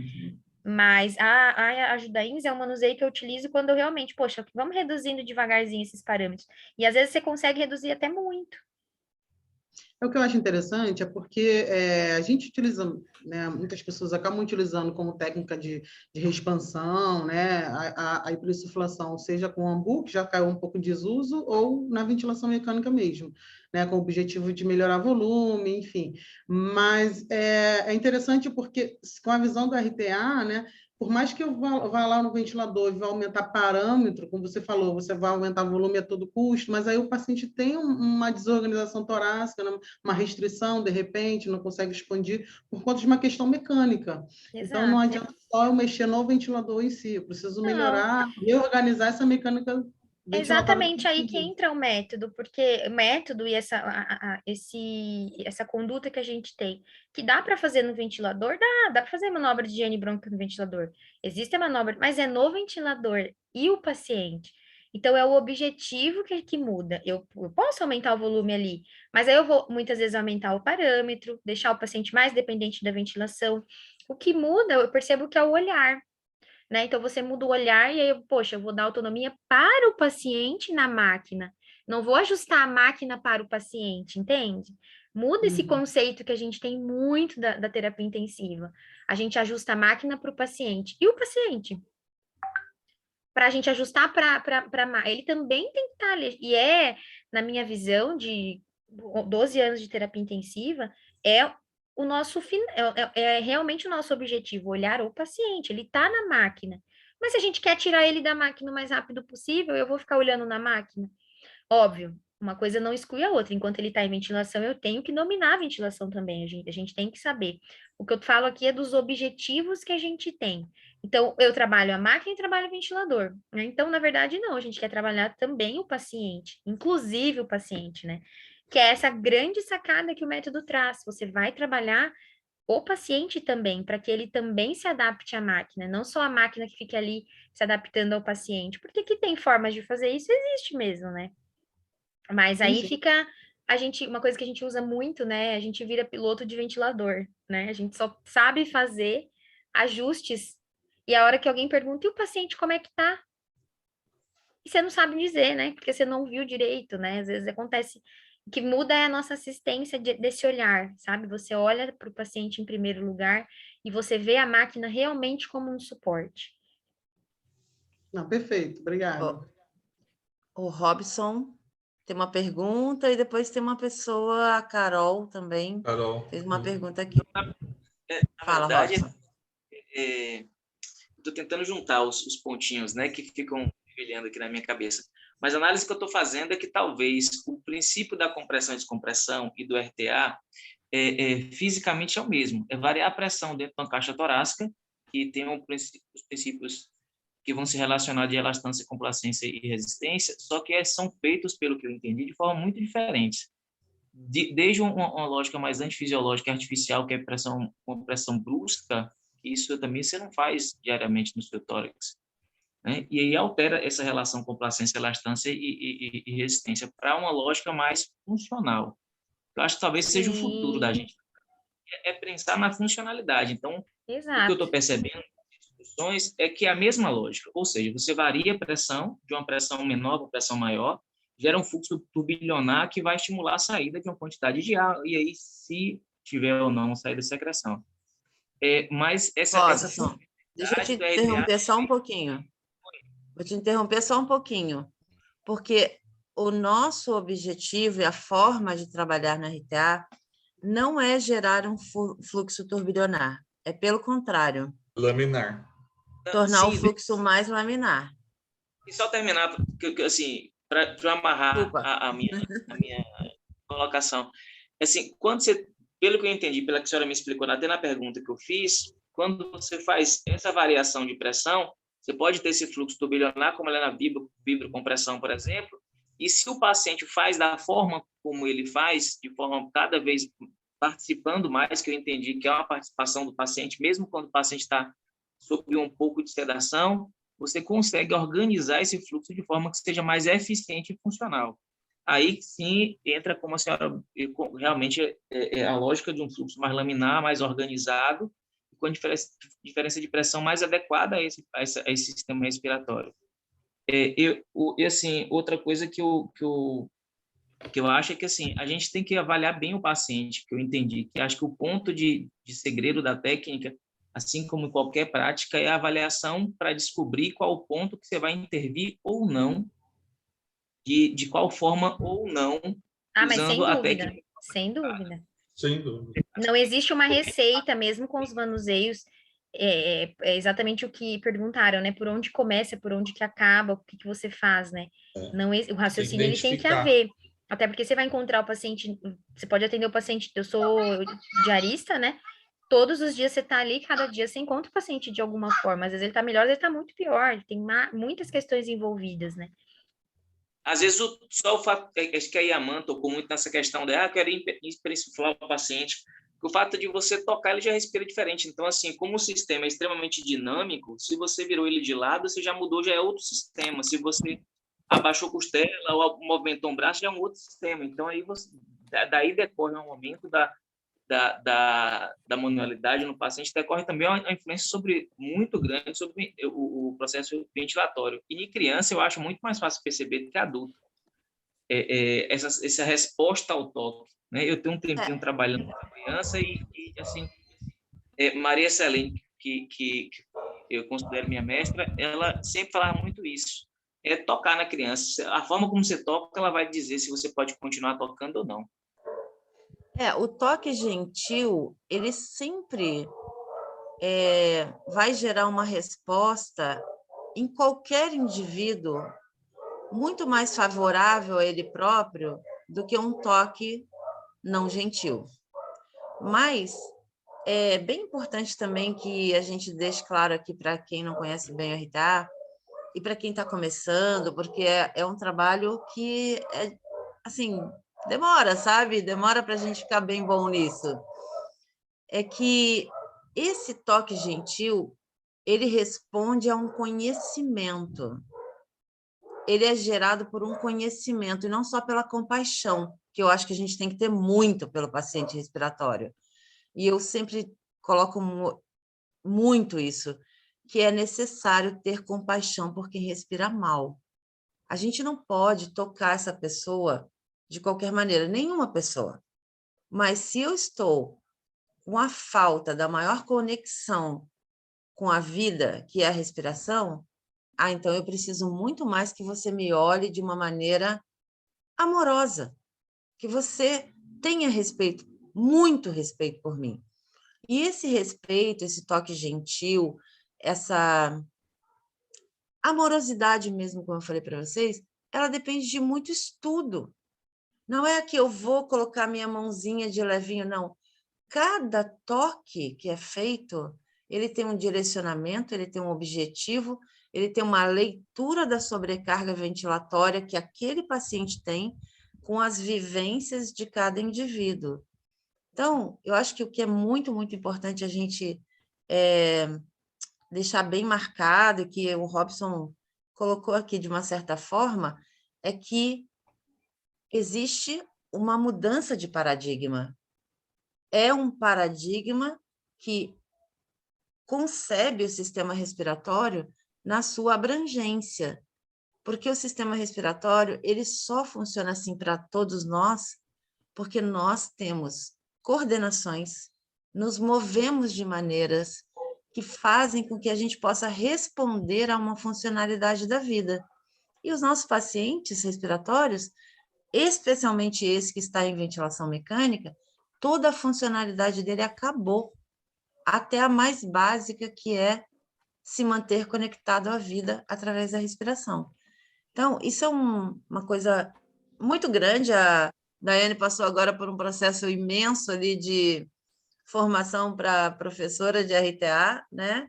E a gente quer trabalhar muito para que se faça pesquisas com RTA, para que esse conhecimento aumente. Nós pretendemos mesmo levar o máximo possível a todos, dentro do que for possível, mas é isso que você está entendendo, Robson, é algo bem grande, sabe? É algo que muda os paradigmas. E tem outras perguntas aqui, Daiane, não sei se você... eu tô com uma aqui Ela tá perguntando, deixa eu só subir aqui que eu perdi. A Carol tá perguntando, não sei se ela tá aí ainda, mas ela perguntou sobre um paciente com AME, dependente do CPAP, se tem condições de fazer manuseio sem alterar os parâmetros dele. O que eu entendi dessa pergunta, Paulo, você entra também depois, mas eu acho que você não queria alterar os Preocupação parâmetros. dela, não querer mexer nos parâmetros. Talvez diminuir os parâmetros, por exemplo, naquele momento do atendimento você ganha, mas depois você acaba não mantendo, né? E aí altera. Eu penso assim, eu atendi uma criança com AME que fazia, né, o CPAP, mas ela fazia ainda na máscara e tal. E o que acontecia? Eu conseguia reduzir um pouquinho, mas não deixava aqueles parâmetros para quando ela ia para casa, era um atendimento no centro de reabilitação, e quando ela ia para casa, eu mantinha os parâmetros que ela chegava. Mas durante o atendimento, eu conseguia baixar um pouquinho, mas eu estava ali. Então, o que significa? Você consegue observar, você consegue avaliar se aquele parâmetro ficou legal para a criança ou não, se está faltando, porque assim. É que nem você falou aqui, até ela mesma falou, a Luciene falou, o RTA é humanizado, é gentil, mas ele não tem que ser a qualquer custo, né? Ah, então eu vou reduzir, porque muitos ganhos você consegue no atendimento, e por conta das doenças, né, do próprio paciente, como a AMI, por exemplo, você não consegue manter aquele ganho por muito Esqueceram de tempo. colocar meu tapetinho de trás, eles mandaram lavar o carro. Acho que alguém está com o microfone ligado. Amanhã eu vou falar, vou falar para... Aí. E aí, você tem que ter esse feeling, né? Talvez você diminua durante o seu atendimento, mas não é uma coisa que você vai mandar o paciente para casa. E se você está indo na casa do paciente, você pode diminuir um pouquinho, fazer esse treino ali com o paciente, enquanto você está ali observando, você está de olho, né? E aí você mantém o que ele está habituado, que ele vai manter uma segurança, um volume adequado, uma frequência adequada, sempre com a segurança do paciente quando é um caso desse, porque ele vai ficar sobre aquele suporte, né? E muitas vezes está em casa e tudo, e não tem como você estar ali o tempo todo. Então você ganha um pouquinho, mas você está sempre observando. E não é porque ele tem AMI, né? Que às vezes você não consegue diminuir, às vezes permanentemente, né, Paulo? Não sei. Às vezes é isso, é um parâmetro. Eu não tenho experiência com AMI, não. Às vezes é um parâmetro, 2 parâmetros que você diminui e ele fica bem, a criança fica bem. Mas é muito individual, depende muito da criança, depende muito do caso. É igual paciente que tem ela, né, esclerose lateral. Às vezes já foi para aquele suporte de ventilação não invasiva. Você consegue muita coisa, mas às vezes você não consegue redução de parâmetro pela própria patologia do doente mesmo, né, do paciente. É muito individualizado, mas eu entendi, assim, você pode fazer manuseio e muitas vezes altera os parâmetros, mas não depende do seu objetivo. Eu acredito também, né, Daiane, que é oferecer uma respiração para esse paciente sem esforço, né? Mesmo em ventilação mecânica. Não precisa mudar o parâmetro, mas se você conseguir deixar esse paciente respirando de uma forma confortável, né? Sem sobrecarga, mesmo que você não consiga ali naquele momento diminuir o parâmetro, não é o seu objetivo agora diminuir o parâmetro. Sim. E a Iris Ribeiro comentou aqui agora e eu achei perfeito. Alguns ganhos são a longo prazo. Exatamente, é um tratamento. O que a gente fala muito da questão da ventilação é que muita coisa você observa dentro do atendimento. Mas você observa muito dentro do seu atendimento e o paciente não mantém. Acontece. Acontece, porque são muitos fatores envolvidos naquele paciente, né? Por exemplo, onde eu trabalho, só eu consigo fazer RTA em um período. Os outros não fazem. Então, assim, os outros trabalham com as ferramentas que eles conseguem, que eles julgam, né, necessárias. Então, alguns ganhos realmente, você ganha dentro do seu atendimento e o paciente muitas vezes não mantém. Muitas vezes sim, muitas vezes não. Às vezes você chega no outro dia, ele tá lá com o mesmo parâmetro que você tinha tentado diminuir. Acontece? Sim. Mas naquele momento você conseguiu resolver. Naquele momento você conseguiu oferecer, na realidade. E uma coisa que é importante, você sabe que ele é capaz. Você sabe que existe a possibilidade de você reduzir se você fizer o caminho, se o caminho for aquele que você tentou. E tem caminho que funciona, tem caminho que não funciona, tem a sincronia que a gente consegue, não resolve mesmo. Tem várias situações, né? Como a gente falou, o Paulo falou, não há milagre, né? Mas é uma abordagem, né, que o próprio Robson falou que é o futuro e já vem sendo o nosso futuro e das pessoas que fazem, né, tem essa visão. É o olhar que muda. Ali é uma conduta que você está colocando para o paciente, né? É uma forma de você tratar. Mas o seu olhar já mudou há muito tempo, quando você fez isso. Eu já ouvi até em terapia intensiva, médico falar assim, você não vai lá fazer aquela magiquinha lá que você faz? Não sei se você já passou por isso, sabe? Você não vai lá fazer aquela massaginha que você faz, né? E aquela magiquinha. Então, assim, né? Você recebe esses comentários, né? Mas que passam, lógico, por desconhecimento, né, da pessoa, né? Porque está acostumado com a outra forma de tratar. Né? Mas o resultado que se apresenta depois Aí ele vem atrás da magiquinha toda hora, né? É porque Pessoal, a abordagem muda, né? E aí o olhar muda, a abordagem muda. Eu acho que esse é o grande diferencial da forma do tratamento que você dá.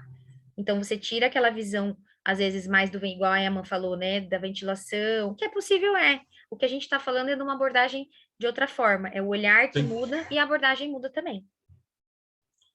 Nós vamos Daiane, continuar, Paulo, Mari?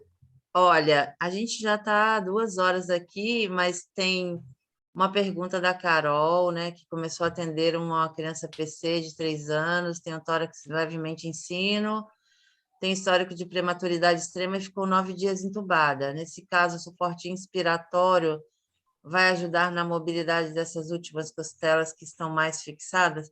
Seria ajuda inspiratória, Carol? Vocês podem abrir o microfone e falar. Isso, professora, seria essa ajuda inspiratória, no caso. Se daria essa possibilidade de mobilizar melhor o tórax dela.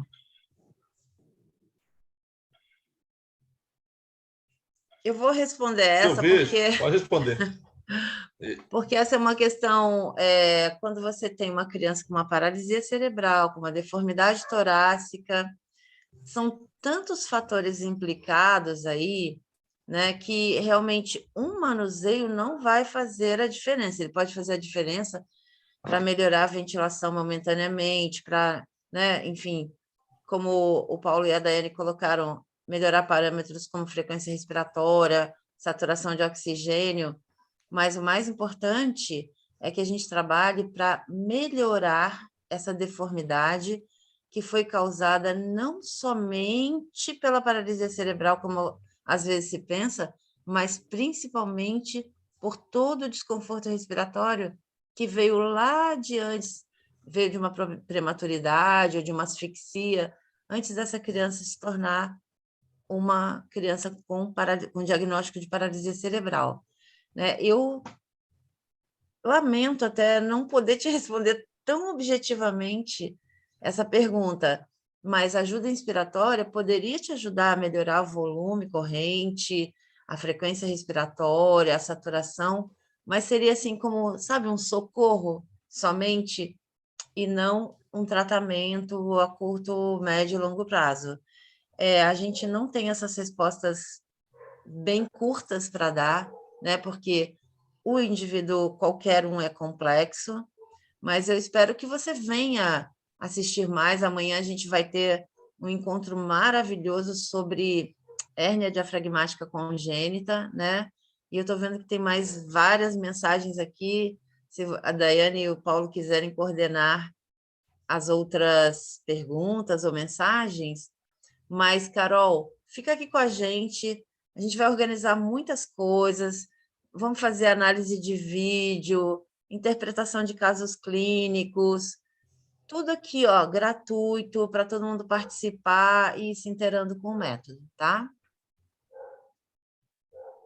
Eu acho que aqui as perguntas da caixinha de pessoal falando que quer o curso em Vitória. A Luciene Agradecendo, né? Obrigado, gente. Eu agradeço Dando muito vocês, parabéns. agradeço o Paulo de estar aqui comigo, que é foi meu professor, e hoje é um grande amigo meu, quem eu tenho muita admiração. Então, agradeço a Obrigado, todos Daiane. vocês, agradeço o Paulo, a Mari, pela oportunidade de estar aqui falando.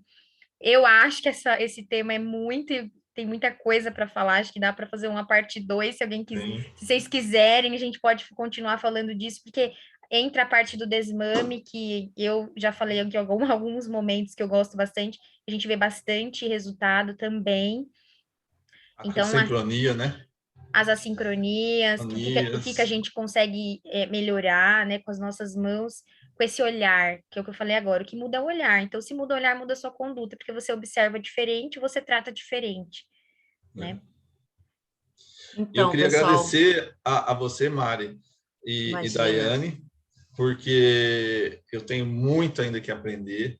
Foi um desafio muito grande estar aqui hoje e também eu fiquei muito feliz pela confiança, né, que você, Mari, me deu, Daiane com já a formação de professor, né? E eu sou um eterno apaixonado pelo RTA, eu faço com... Assim, você não precisa nem falar, vocês sabem, né? É difícil até de eu verbalizar o que eu falo, que quando eu me formei, terminei o RTA, eu falei isso. Agora eu sinto que eu recebi a formação de doutor, né? Eu tinha doutorado e não sentia isso, né? Porque foi um divisor de águas na minha vida profissional, né? E eu já tenho 28 anos de profissão, né? Então, hoje eu vejo o quanto eu consigo oferecer com essas ferramentas benefícios dentro da fisioterapia respiratória, o quanto eu mudei o meu conceito, o quanto eu mudei a minha forma de tratar e o quanto de resultado bom que eu tenho dia a dia. Então, muito obrigado mesmo, de coração, Mari, por essa confiança, né? E eu espero ter correspondido a sua expectativa em relação a isso. Ô, Mari, tem bastante Imagina. gente pedindo parte 2, viu? Eu tô, Isso, vamos animada, trabalhar. eu quero. Vamos trabalhar nisso, vamos conversar. Daqui a pouco a gente vai conversar, nós três, um pouquinho. Tá bom. Mas, olha, a Serena está falando, eu tenho 42 anos de formada e a RTA me fez uma profissional melhor. Obrigada, querida. Fico muito feliz por contribuir não só para os fisioterapeutas, mas para a sociedade brasileira que tem encontrado nos profissionais que fazem RTA uma fonte de realmente alento, porque muitas dessas pessoas estão perdidas com doenças graves na família, passando por situações extremamente difíceis que são resolvidas com os profissionais que estão praticando RTA. Então, eu que me sinto extremamente feliz, queria bater uma fotinha aqui da gente. Abre a câmera aí, pessoal. Vamos fazer uma foto. Vamos, para a posteridade. Abre aí. E vamos continuar conversando. Vem participar amanhã, vai ser muito legal. A gente vai ter a participação de um cirurgião pediátrico, que foi o médico que abriu o olhar para o RTA na hérnia diafragmática. Alguns anos atrás, ele observou um paciente dele que veio na revisão e, assim, ele notou uma melhora incrível. Ele perguntou: o que essa criança está fazendo? E a mãe falou: está fazendo uma técnica que chama RTA. E, a partir daí, começou uma história muito grande com a hérnia diafragmática, e amanhã vocês estão convidados a vir aqui participar. Vai ser um encontro bem bacana. Eu sei que é sexta-feira, né? Mas a gente faz um esforcinho, tá bom? Todo mundo arrumando Abre aí, o cabelo. pessoal. Abre a câmera. Ô, Mari, e o link vai ser o mesmo para amanhã? O link está na bio também. É tá? outro link, mas está lá. É outro, mas está lá. Então, com as datas. RTA, gente. Vamos lá, pessoal. Abre essa câmera aí. Está todo mundo cozinhando, fazendo o quê? Estão abrindo. Vamos lá. Olha, a Camila tá aí. E se tiver a parte 2, vocês Valéria. venham, hein? Pelo amor de Deus, vamos fazer Oi, juntos. Camila. Vamos construir a continuidade. Então tá. Camila. Sorriso para a foto. 1, 2, 3. Paulo, Daiane. Vocês todos, agradeço muito. Lívia. Oi, Lívia. Que saudade. Tudo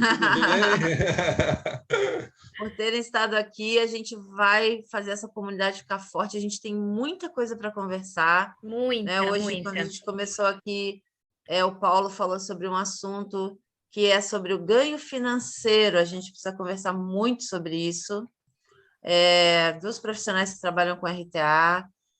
Isso já avançou muito, precisa avançar mais. A gente sabe que a gente está numa situação que pode retroceder, mas em breve a gente vai estar mandando para vocês, número 1, uma petição para incluir o RTA no rol da ANS. Isso é fundamental que aconteça e que vocês passem para o máximo de mães, de pacientes que já se beneficiam e se beneficiaram. A gente precisa ir lá e falar para a ANS o seguinte, para as operadoras de plano de saúde: esse tratamento reduz o tempo de internação, mas precisamos comprovar isso também, viu? E esse tratamento reduz a internação. Que isso, eles têm esses dados já, eles já estão cientes de que muitos pacientes não são internados ou reinternados a partir do tratamento com RTA. e nós vamos trabalhar junto com as operadoras de plano de saúde, conversando com eles. É uma negociação que precisa ser estabelecida para que a gente cresça e seja reconhecido. Tá bom? Ótimo. Beijo, gente. Gente, Foi um obrigada. prazer Boa enorme, noite, viu? Mari, obrigada. Boa Boa noite a Obrigada. todos. Boa Muito noite. bom. Boa noite. Beijo. Boa noite. Tchau, gente. Tchau.